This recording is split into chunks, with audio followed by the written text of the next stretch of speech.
Terima kasih Anda masih bersama kami, pemirsa. Kita akan ikuti bersama rapat Kabinet Merah Putih di Istana Merdeka, Jakarta berikut ini. Negara-negara banyak yang hancur karena nggak ada air. Kita air berlimpah, bahkan kadang-kadang menjadi musibah bagi kita.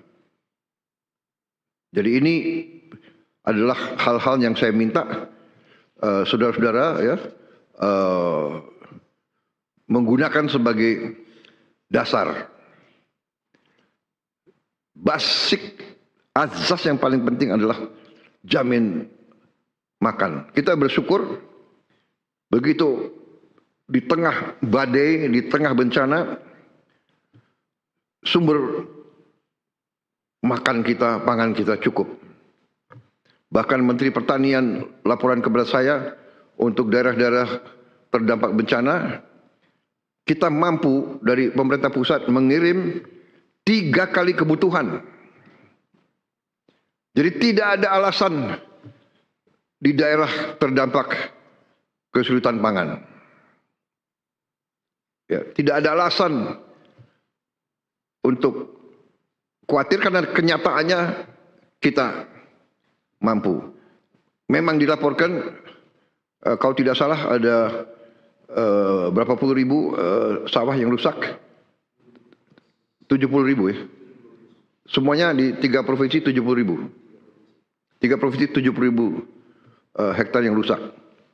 Kita akan kembalikan segera, tapi kita sudah punya antisipasi. Kita sudah siapkan sawah-sawah baru yang cukup besar. Mungkin tahun ini Menteri Pertanian kita siapkan sawah baru 225.000 hektar. Dan terus kita akan siapkan tahun-tahun yang akan datang. Tetapi strategi kita sekarang adalah tiap kabupaten harus swasembada pangan. Yang kabupaten yang paling sulit medannya pun kita harus cari benih yang cocok. Ya. Mungkin di pegunungan itu mungkin perlu perhatian yang khusus ya untuk sumber karbohidrat dan sumber protein. Jadi maksud dan tujuan kita bentuk komite ini untuk membantu semua gubernur dan semua bupati ya untuk mempercepat pembangunan supaya anggaran bisa langsung terwujud. Harus terwujud untuk kepentingan rakyat. Program-program penting pemerintah untuk membantu percepatan pembangunan Papua juga adalah sama dengan untuk daerah-daerah lain. Program makan bergizi gratis sudah sampai ke Papua. Mungkin masih ada beberapa yang belum sampai, daerah-daerah terpencil, tapi kita akan tuntaskan. Sekolah rakyat juga harus juga dinikmati sampai di tiap kabupaten. Kampung nelayan tentunya di daerah pesisir. Pembangunan fasilitas umum, ketahanan pangan, food estate, ini menjadi prioritas.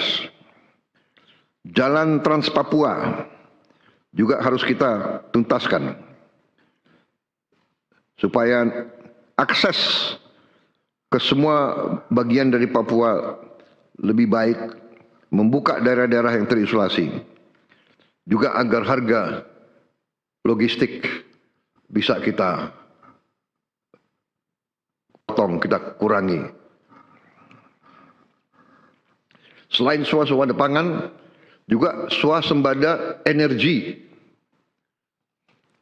Jadi kita berharap tiap daerah juga nanti swasembada energi.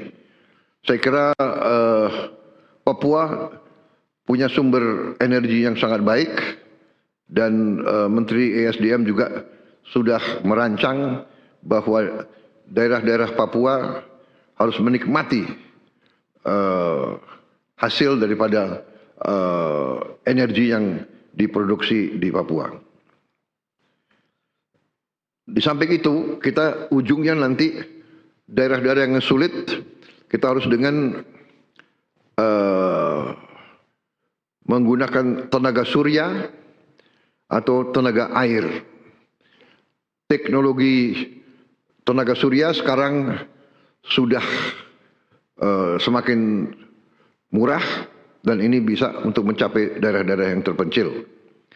Juga tenaga hidro juga sekarang ada hidro yang mini yang bisa juga dipakai di daerah-daerah yang terpencil. Ini semua adalah supaya ada kemandirian tiap daerah. Kalau ada tenaga surya dan tenaga air, tidak perlu kirim-kirim BBM mahal-mahal dari daerah-daerah lain.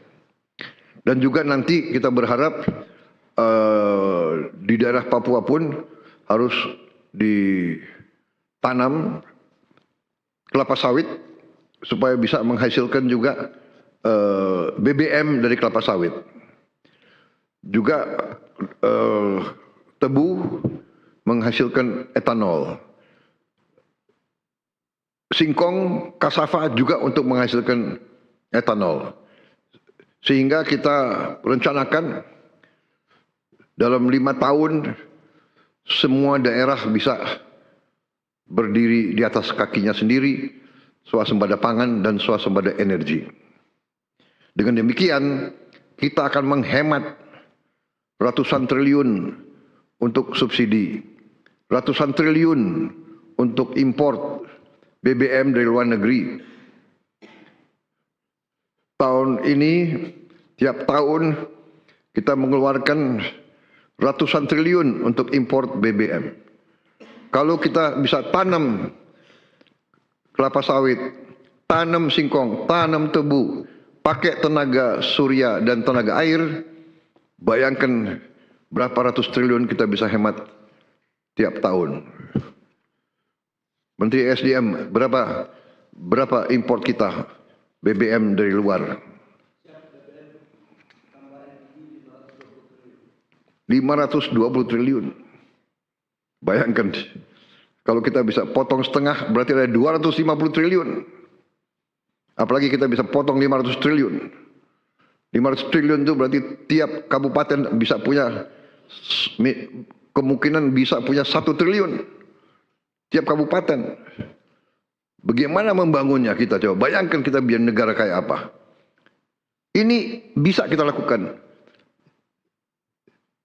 Potensinya ada, rencananya ada, dan kita akan buktikan. Kita akan buktikan bahwa kita menuju ke situ. Tidak bisa seketika, tapi kita sudah mulai ke arah situ. Mulai tahun depan, Menteri ESDM melaporkan ke saya, kita tidak akan import solar lagi dari luar negeri. Mulai tahun depan. Kita harapkan dalam 4 tahun kita juga bisa tidak import bensin dari luar. Saudara-saudara,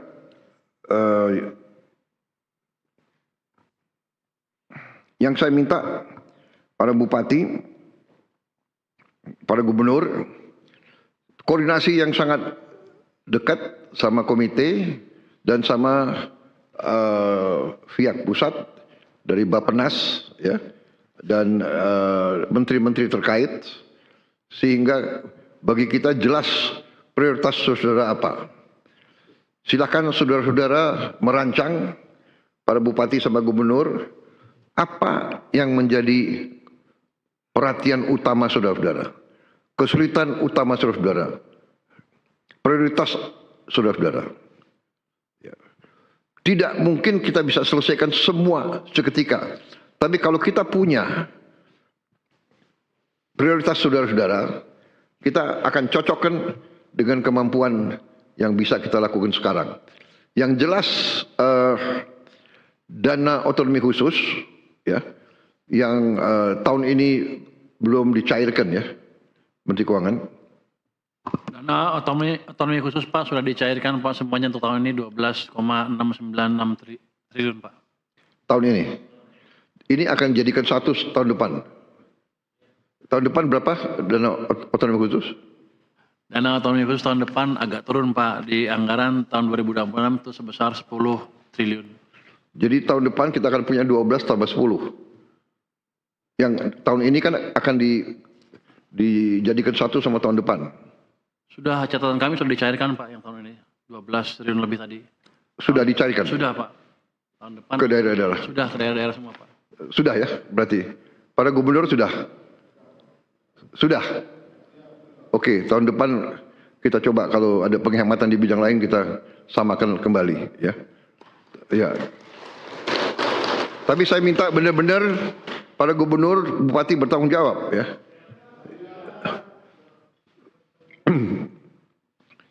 Bupati dan gubernur jangan banyak jalan-jalan ke luar negeri ya. Menggunakan dana otsus. Bisa? Kok jawabannya kurang? Bisa? Bisa ya? Ini sekarang ini rakyatmu itu sudah pinter-pinter, semua punya gadget ya. Nanti Mendagri ya. Awasi ya. Jangan bupati terlalu lama ada di Jakarta. Saudara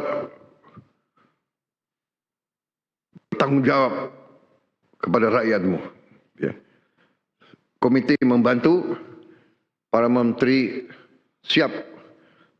Program-program pusat pun akan kita turunkan ke saudara-saudara. Sebagai contoh, MBG mungkin untuk satu provinsi ujungnya juga sangat besar itu, ya. Karena MBG itu akan memberi makan ke semua anak. Dari mulai usia dini sampai kurang lebih umur 18 tahun. Oh, ya lulusan SMA. Termasuk ibu-ibu hamil. Hari ini kepala BGN sudah berapa?